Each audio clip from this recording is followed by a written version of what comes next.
Orang yang pro Megawati itu begitu mendewakan Soekarno, seakan-akan Indonesia itu dimulai dari Bung Karno, sampai ada paham Soekarnoisme bahwa Indonesia itu seakan-akan dimulai dari Soekarno. Memang deklarator kemerdekaan Indonesia itu Soekarno, tapi umat Islam atau partai-partai Islam itu tidak kecil hati, karena embrio yang bernama Indonesia itu dari tahun 1908, sebelum ada partai nasionalis yang berani melawan kolonialisme Belanda, adalah partai-partai Islam. Sehingga kebangkitan Indonesia dimulai 1908, karena saat itu yang pertama mencetus ide melawan Belanda adalah kiai-kiai Islam, yaitu saat itu bikin serikat dagang Islam, terus lama-lama menjadi serikat Islam, terus lama-lama menjadi partai Islam. Dimulai dari angkatannya Hos Cokroaminoto, jenis Haji Umar Said Sinten Cokroman, itu disingkat jenis Hos Cokroaminoto.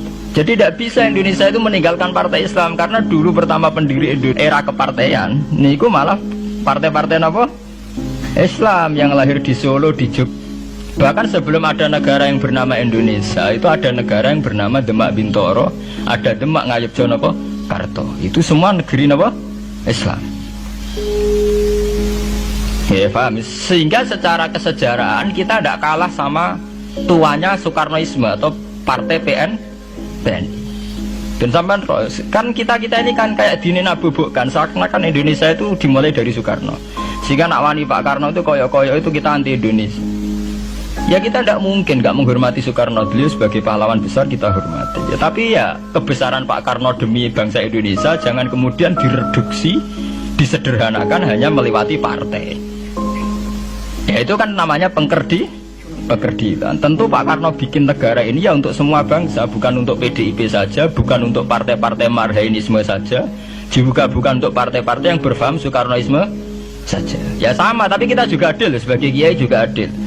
Hos Cokroaminoto bikin partai Islam adalah untuk mengusir Belanda dari bumi Indonesia, yang nantinya juga untuk kepentingan semua bangsa Indonesia, tidak hanya yang Islam saja.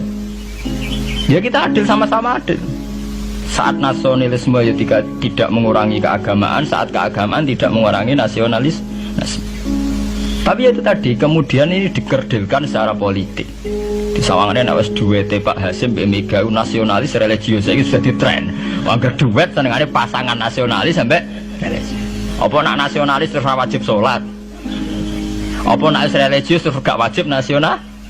Sebetulnya itu kan wajib. Apa kan orang Indonesia itu wajib sholat hanya karena atas nama nasionalisme? Apa nak SK Nyai itu wajib bayar pajak? Itu kan pengkerdilan, proses pembohongan ya. Pembohongan secara publik. Itu dibodokno, sedurunge bodoh itu kan. Itu kan repot. Namanya sedurunge bodoh dibodokno kenapa? Nurut. Makanya kalau seneng ya, kayak kemarin Hari Kebangkitan Nasional itu seneng kalau diungkap terus di TV bahwa kebangkitan Indonesia dimulai dari 1908.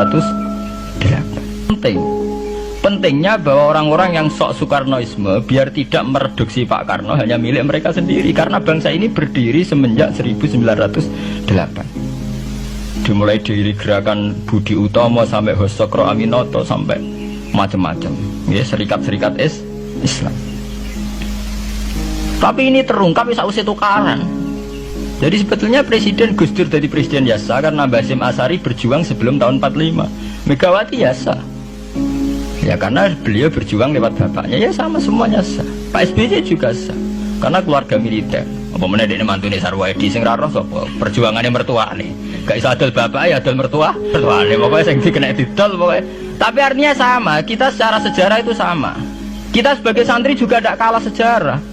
Karena berdirinya nasional udah lewat para kiai. Itu takono sejarawan manapun, kayak profesor siapa di UI, siapa saja profesor sejarah bilang bahwa awal kebangkitan Indonesia itu dari partai-partai Islam. Bahkan versi orang nasionalis sekalipun tuh bilang karena Islam adalah satu agama yang paling sensitif terhadap penjajahan, karena Islam melahirkan satu paham jihad, bahwa ketika ada kolonial Belanda, wong Islam terinspirasi harus jihad, sehingga lahir partai-partai Islam. Dulu yang dilawan itu perdagangan.